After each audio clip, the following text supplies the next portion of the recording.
তোমার শ্বশুর 2 লক্ষ টাকা পাঠিয়েছে, ধরো।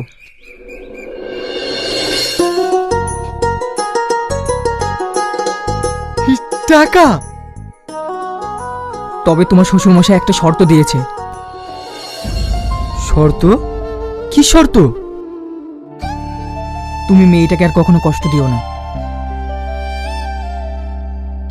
না না, কারণ তোমার শ্বশুর মশাই আর নেই।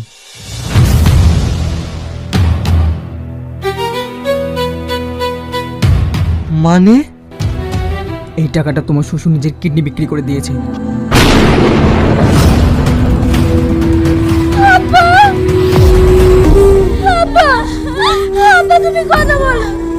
তুমি আমাদেরকে কার কাছে রেখে